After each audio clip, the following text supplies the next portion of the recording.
काफी बयानबाजियों के बाद जेडीयू एलजेपी के बीच में कुछ बात बनती हुई नजर आ रही है।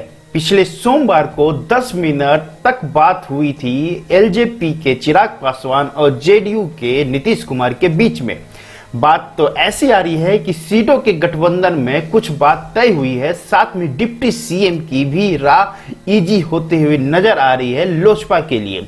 यहाँ पे बीजेपी ने क्या काम किया है और हिंदुस्तान आवाम पार्टी का क्या होगा ये आने वाला वक्त बताएगा। लेकिन इस वीडियो में हम आपको आज एलजेपी जेडीयू गठबंधन को मजबूत होते हुए दिखते हुए बात करेंगे।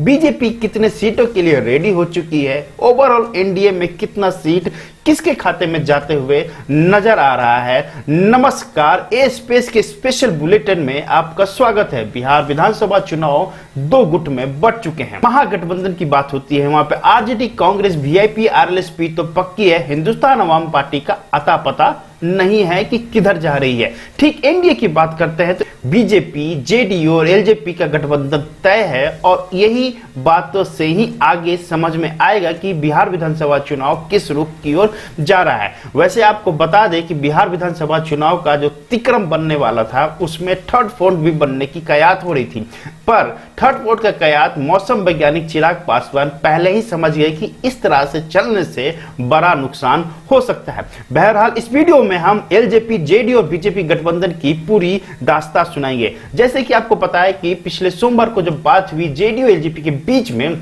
उसके बाद चिराग पासवान के नजर और भी ढीले हो चुकी हैं।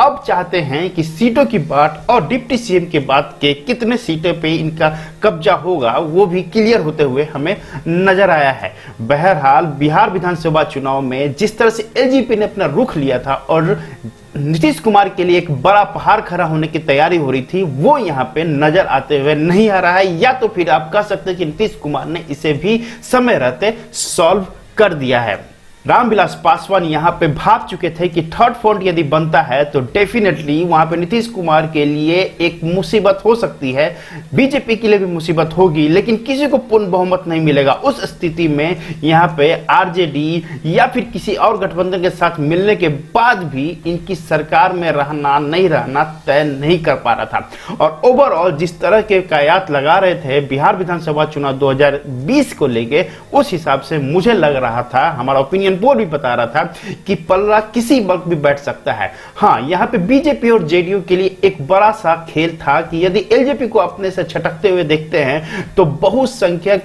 और यहाँ पे जो अति पिछड़ा जात है शायद वो घसकते हुए नजर आएगा। इसलिए बिहार विधानसभा चुनाव में यदि आपको टिके रहना है तो आप नीतीश कुमार और एलजेपी के चिराग पासवान को एक साथ ही रहना पड़ेगा, नहीं तो यहाँ पे डायरेक्ट वो वोट कांग्रेस और आरजेडी में घसकते हुए नजर आ रहा था। दोस्तों, बिहार विधानसभा चुनाव 2020 में जिस तरह से चिराग पासवान ने अग्रेसिव पॉलिटिक्स शुरू किया उसका फायदा उनको अब नजर आ रहा है। बहरहाल जब प्लानिंग हुई थी तो 119 सीटों पर चुनाव लड़ने के लिए वो बात किए थे, लेकिन अब उतने सीटों पर चुनाव नहीं लड़ेंगे, ये तो तय है। हाँ, अब कितने सीटों पर चुनाव लड़ेंगे हम इसी वीडियो में डिटेल में बात करेंगे। लेकिन चिराग पासवान को मुख्यमंत्री के तौर पे रामविलास पासवान देखना चाहते हैं, ये भी एक तरह की करायत अब तो स्टॉप हो चुका है, लेकिन उप मंत्री का प्लान अभी भी कायत है। लेकिन बिहार में जो कास्ट पॉलिटिक्स है उसके बारे में बात कर लेते हैं। ओबीसी ईबीसी 48.70% है, महादलित 15% है, मुस्लिम 16.90% है, फॉरवर्ड 21.50% है, आदिवासी 1.30% है, अदर्स यहाँ पे आधा प्रतिशत है। अब बात करते हैं कि एलजेपी का वोट बैंक कौन सा है। ओबीसी ईबीसी में ईबीसी जो 19% है वो एलजेपी का वोट बैंक है। यहाँ पे महादलित भी 15% है, वो एलजेपी के साथ जा सकता है। मुस्लिम के 1 से 1.5% भी हो सकता है कि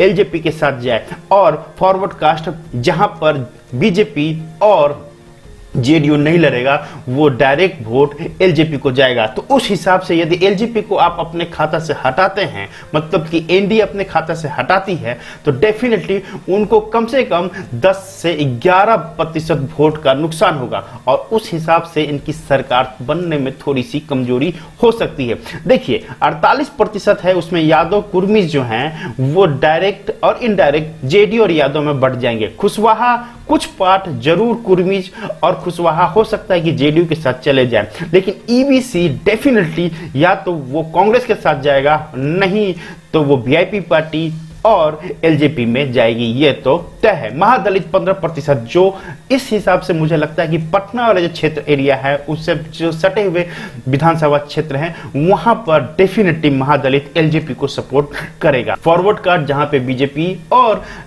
नहीं लड़ रही है, वहां पे जो सीट शेयरिंग होगी जिसमें जेडीयू को जाएगा और एलजेपी को जाएगा, वहां पर 21% को 100% जा रहा है, वो वोट एलजेपी को कन्वर्ट होगा। तो मेरे हिसाब से बिहार विधानसभा चुनाव में एलजेपी को, एनडीए को रखना, प्राथमिकता देना जरूरी है, क्योंकि यदि इस तरह की परिस्थिति आ जाती है जहां पर सरकार को 1 से 2 सीटों को कम पड़ेगी, वहां पर डेफिनेटली एलजेपी आराम से उसको कन्वर्ट करते हुए नजर आ रहा है इस ओपिनियन पोल से। और यदि एलजेपी, जेडीयू और बीजेपी एक साथ चुनाव लड़ रहा है तो हमारे ओपिनियन पोल बता कि 9 से 10 सीट डेफिनेटली एलजेपी 2020 विधानसभा चुनाव में लेके आएगा। दोस्तों अब सबसे पहले बात करते हैं बिहार के एनडीए सीटों के समीकरण पे। जो हमारे सोर्सों ने बताया उस हिसाब से बीजेपी यहां पर 101 से 103 सीटों पर चुनाव लड़ सकता है, जेडीयू 105 से लेके 106 सीटों पर चुनाव लड़ सकता है, एलजेपी को 28 सीटों से लेके 43 सीटें इनके खाते में जाते हुए नजर आ रहा है। लेकिन हाँ, कुछ ऐसे सीटें हैं, विधानसभा क्षेत्र हैं जहां पर बात नहीं बन रही है, वहां पर जेडीयू और एलजेपी शायद बैठ के बात करेंगे, तो हो सकता है कि 1 से 2 सीटों जेडीयू यहां पे और देने को भी तैयार हो जाए। बिहार विधानसभा में जो समीकरण है वो बीजेपी के 101 सीट और जेडीयू के 105 सीट और एलजेपी की 28 से 43 सीटों में से ही सटीक बैठते हुए नजर आ रहा है, अब तक जो हमारे सोर्सों से इंफॉर्मेशन मिला है। दोस्तों यहां पे एक और चीज बता देते हैं, जनता दल यूनाइटेड, भारतीय जनता पार्टी और लोजपा एक साथ चुनाव लड़ते हैं तो यहां पे कांग्रेस गठबंधन जिसमें आरजेडी है, आरएलएसपी है, वीआईपी पार्टी है, इनके लिए एक बड़ा मुसीबत होगा, क्योंकि इनकी जो रैली की पैटर्न होती है वो इस वक्त काफी स्ट्रांग दिख रही है कंपेयर टू महागठबंधन।